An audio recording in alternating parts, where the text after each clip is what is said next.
we're going to take a look at how we make these little crow's feet. And what I have here is a crochet hook, whatever size you might need. I have my base color on a bobbin, and I'm going to change, and we're going to do some orange crow's feet.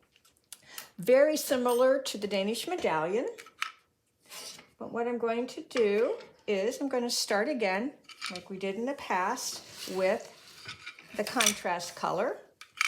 So whatever color you want your little crow's feet to be, you start with that.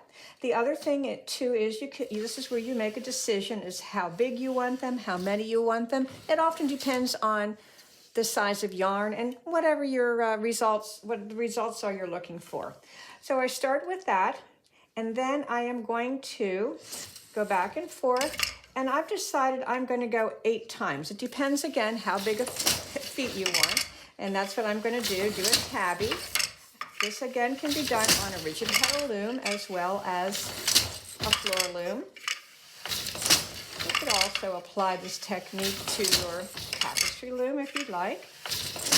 I'm going to do one more. And I'm going to put that shuttle to the side. And now it's time to start working on the crow's feet. I've decided well, first of all, you raise every other shed or harness, however many you have. In this case, I have 4. Or if you have a Rigid Heddle loom, you can just place your Rigid Heddle in either the up or down position, whichever direction you're going next. So I'm going to be going the other direction. So I'm going to go across 6. I've decided to use 6, and I will take the shuttle through, like I said, like the Danish medallion. And this time I'm going to come down through, and I'm looking for the center, going down, and I will pick that up. And then I will take my shuttle through the loop. And one of the other things you want to do is make sure your loop isn't twisted. So you have a nice, there we go. So we have the center. It looks very much like the Danish medallion. However, this time I'm going to now pick up my crochet hook that just dropped, and I'm going to go over 1, 2, 3. Now you can decide how many you want to go over. That's what I decided. I did a little practice, as you can see below. I'm going to bring that loop through, and one side.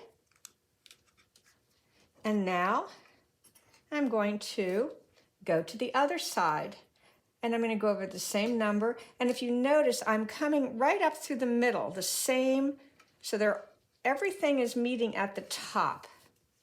Bring that through. Again, make sure my loop is not twisted. Bring it through, and we have the first one. We're going to continue with that. 1, 2, 3, 4, 5, 6. Through. The reason I picked 6, or a couple of reasons, is that mathematically it works out with the number of threads I have. If for some reason you have an odd number, you might have to take 5 or 7 or something like that to make it all come out even. Basically, if you want your pattern to be balanced. Again, I have my next loop. I want to make sure that it's fairly open, not twisted. Put that through. And I'll do the same thing on the other side.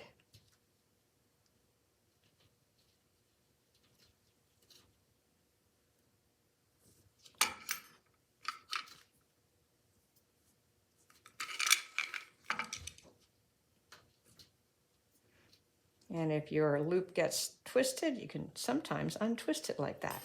And we'll do the other side.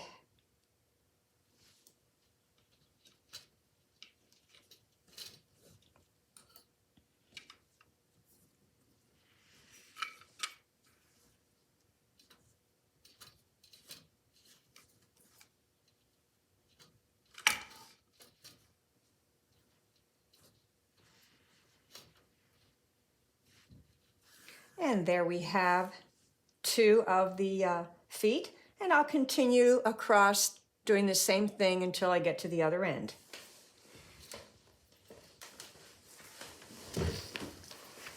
we are on the very last foot. Take this through. I'm actually finished with my crochet. Well, no, not quite done with the crochet hook. I'm going to take this through.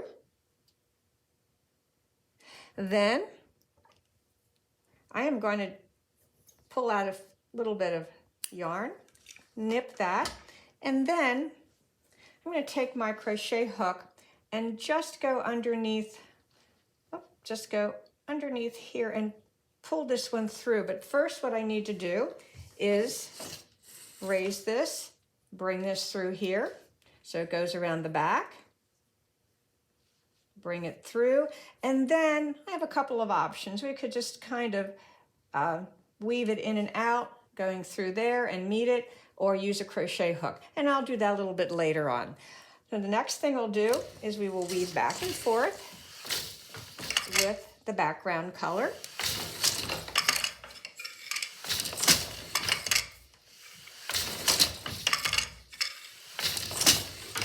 And then I could decide at some point if I wanted to add another row or do some other kind of decoration. So that's how crow's feet are embroidered into your weaving.